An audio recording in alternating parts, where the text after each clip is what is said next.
que as decisões do ministro Alexandre de Moraes nesse processo que chamam de trama golpista e tudo que dele decorreu devem ser anuladas. Todas as decisões do Moraes devem ser anuladas. As decisões que saíram da caneta do ministro Alexandre de Moraes, todas devem ser anuladas. Por quê? Muito embora não seja uma lei brasileira, essa lei vem, essa punição americana, vem comprovar a parcialidade do ministro Alexandre de Moraes na condução desse processo e vem comprovar que houve violações a direitos humanos, houve violações a tratados e convenções internacionais que o Brasil se comprometeu a cumprir. Essa lei americana, ela é aplicada a ditadores que violam tratados e convenções internacionais de direitos humanos. Hoje, está escancarado para o mundo que Alexandre de Moraes, na condução de um processo qual ele é juiz, veja, ele está sendo sancionado pelo exercício da magistratura em violação a direitos humanos e tratados e convenções internacionais. Não é uma punição contra um traficante, não é uma punição contra um narcoterrorista. Entendem a diferença? É uma punição por um juiz, contra um juiz, que na condição de presidente de um processo, então na condução de um processo, esse juiz se utilizou da toga e da caneta e violou tratados e convenções internacionais. Isso traz a consequência que suas decisões, violando regras e tratados e convenções que o Brasil se comprometeu a cumprir, isso traz anulação do processo. Suas decisões devem ser anuladas. Eu vou protocolar um pedido para que todas as decisões do ministro sejam anuladas. É óbvio que agora está mais do que escancarado que esse processo foi conduzido em violação a regras e garantias fundamentais individuais. O Brasil tem tratados e convenções internacionais que se comprometeu a cumprir. Veja, esses tratados e convenções internacionais que o Brasil violou, por isso que o Alexandre de Moraes está sendo punido, são decretos.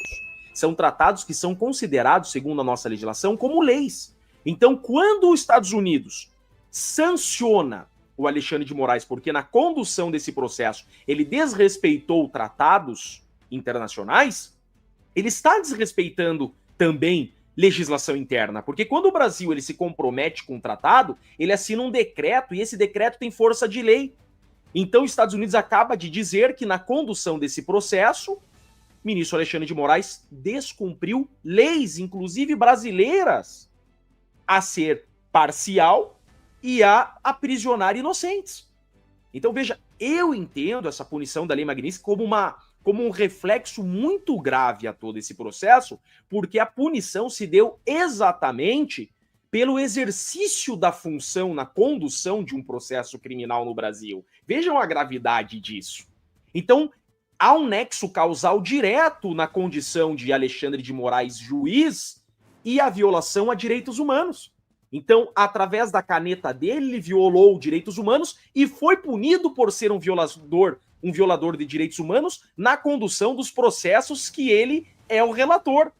Tudo que saiu da caneta dele tem que ser anulado. É como eu vejo, é como eu entendo, escancarado está a parcialidade desse julgador, escancarado está que ele utilizou esse processo a perseguir opositores políticos, torturou inocentes, puniu mais de 1.000 inocentes, porque ele tem um lado político e ele utilizou desse processo a perseguir e punir inocentes. Tanto que essa sanção veio. Sanção que já foi aplicada da mesma forma a ministros da Suprema Corte venezuelana. Em 2016, essa lei foi aplicada a ministros da Suprema Corte da Venezuela, porque utilizaram da caneta a violar direitos humanos e perseguir e punir opositores políticos. Exatamente como Alexandre de Moraes está fazendo através da sua caneta. Eu estava na casa do Olavo quando ele escreveu isso aí, Ana. Sério? Ele estava assistindo, eu nunca lembro de cabeça o nome do jurista, ele é um juiz internacional, ele comentou isso. O Olavo tinha uma capacidade de assistir qualquer vídeo de qualquer pessoa. Eu ainda não tenho. tem alguns vídeos que eu falo assim, pô, esse cara que parece estar com um chapéu de alumínio. Aí eu acabo não conseguindo assistir. O Olavo assistia todo mundo. E ele assistiu esse juiz, ele ouviu a análise desse juiz e falou assim, esse cara tá certo. A Lei Magnitsky é a única coisa. Você pode ver a data do tweet, coloca o tweet de novo. Eu vim pra cá em agosto, dia 12 de agosto, eu entrei nos Estados Unidos, fui pra Nova York. 26 de agosto. Eu visitei alguns amigos em Nova York e fui diretamente para Virgínia. E o professor Olavo comentou comigo. Ele falou assim, só a Lei Magnitsky vai poder fazer alguma coisa. E aí eu nem sabia nem pronunciar o nome, eu não sabia a história da Lei Magnitsky, comentei isso à época no Terça Livre ainda funcionava, mas o professor Olavo, né, com aquela competência que ele tinha, né, de ver algo e falou assim, isso aqui funciona, isso aqui vai funcionar. E ele publicou, e não foi nem no Twitter, foi ainda no Facebook, porque o professor Olavo ele só publicava no Facebook e aí outras pessoas colocavam lá, a equipe dele colocou lá no Twitter. Agora e olha a data, né? Incrível. Agora, Alan, é importante as pessoas se prepararem pro pior, tá? Porque é o seguinte, antes de melhorar, vai piorar muito ainda. Sim. Tá? Então, assim, hoje é um dia de comemoração, vai virar feriado, né? Os conservadores, a direita, vai comemorar o dia de hoje como um feriado da direita, isso com toda certeza. Mas, assim, vai piorar muito ainda. Tá? A Lei Magnitsky, ela já é aplicada na Venezuela há muito tempo. Veja, os ministros da Suprema Corte venezuelana já têm essa lei. E o que melhorou? Vai melhorar. Vai, mas ainda vai piorar muito. Tá? Então o sistema vai tentar lutar contra isso, o sistema vai se blindar. Então o Brasil vai sangrar muito ainda. Tá? Não vai acontecer amanhã. A mudança não vai acontecer amanhã. Ela começa hoje. Então é questão de 1 ano, questão de 2 anos, até que o sistema não suporte mais. E aí a consequência que deve vir. Eu acho que a missão de vida hoje do Senado é o impeachment do Alexandre de Moraes. Ele tem que ser impeachmentado. Agora não é uma questão de ego, não é uma questão de lado político, nada. É uma questão de sobrevivência do Brasil. É inviável que o Brasil faça parte hoje do mundo democrático, né, com Alexandre de Moraes à frente da Suprema Corte. E vocês não sabem do pior. O próximo presidente do STF é o Alexandre de Moraes. Como que o Alexandre de Moraes vai assumir a presidência da Suprema Corte sancionado pela Lei Magnitsky?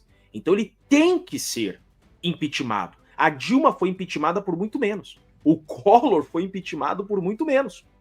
Sim. Será o primeiro ministro a ser impeachmentado. Porque é impossível o Brasil ser chamado de um país democrático, de uma democracia integrada no mundo democrático, com o Alexandre de Moraes sancionado com uma lei que é aplicada a ditadores.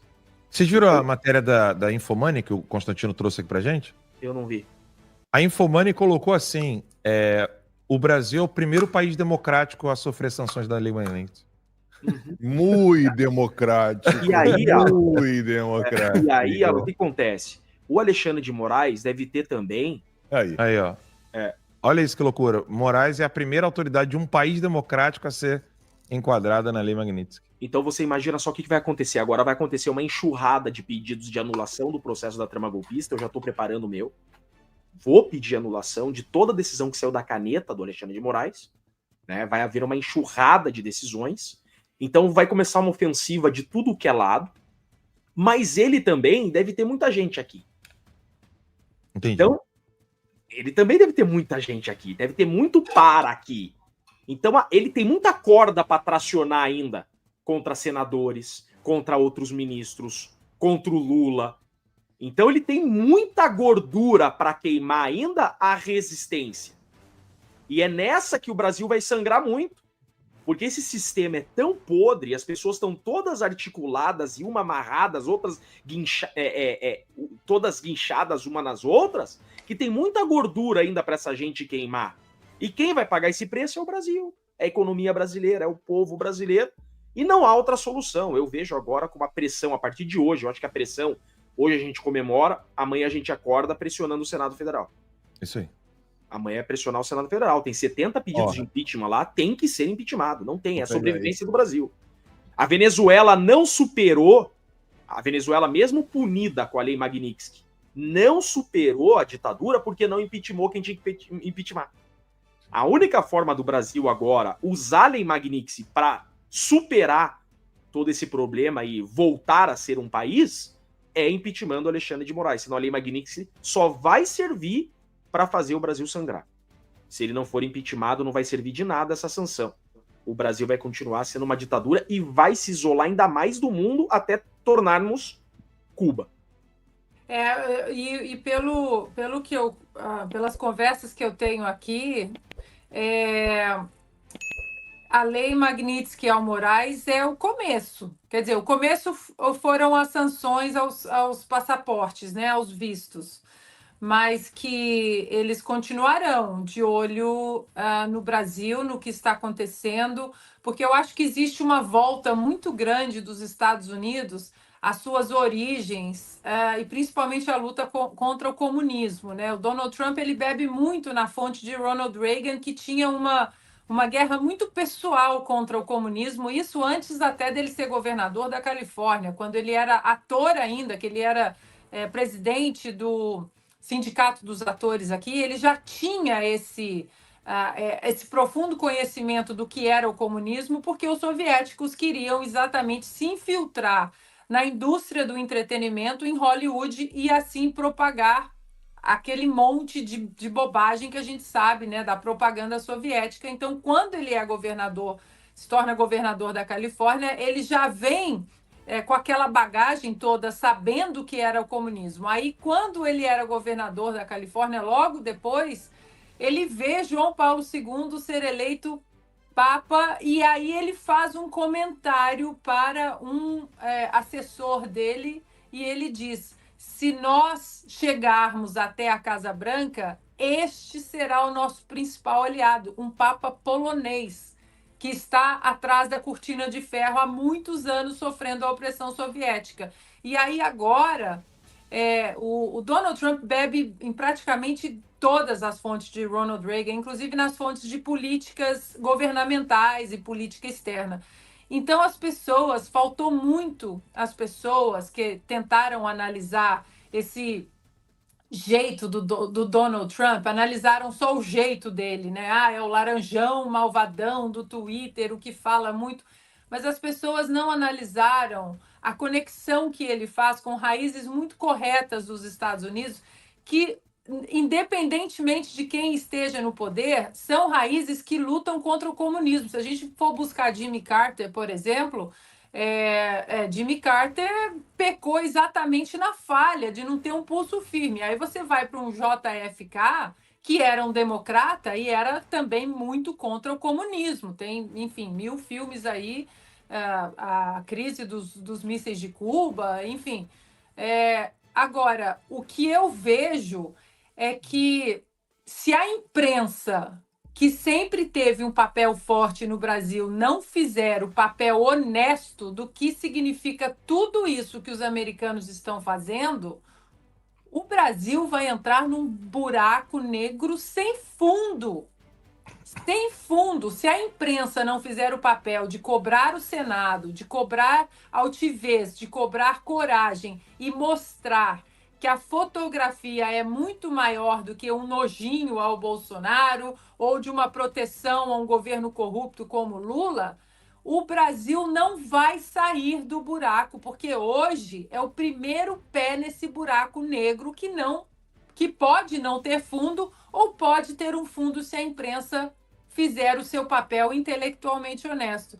E aí eu só queria finalizar aqui com vocês também, deixando um alô ao doutor Paulo Faria, ao ex-deputado Daniel Silveira, que são dois nomes que também foram massacrados pelo sistema do Alexandre de Moraes, massacrados. Daniel Silveira teve tudo bloqueado, a esposa teve tudo bloqueado, o doutor Paulo Faria ele sofreu multas por abuso de recursos, sendo que ele estava seguindo absolutamente tudo que está na nossa Constituição. A família do Clezão, por exemplo, a família do Clezão, o Clezão hoje vive, Clériston da Cunha hoje está mais vivo do que nunca, e quando a Lei Magnitsky cita a violação aos direitos humanos, Eu acho que principalmente tem esses nomes, né? Clériston da Cunha, Felipe Martins, Daniel Silveira. O Clériston, que pagou com a vida, assim como o Sergei Magnitsky. Então, hoje é um dia que nós iniciamos. Eu comentei com o Piotr essa semana. Eu falei, Piotr, eu acho que até o fim do ano o Brasil vai mudar bastante. Para que lado eu não sei, mas vai mudar. Então, Ana, hoje eu queria acho que ressaltar isso que você inicia-se disse. um processo dessa mudança, mas como o doutor Chiquini disse, ainda pode piorar muito antes de melhorar.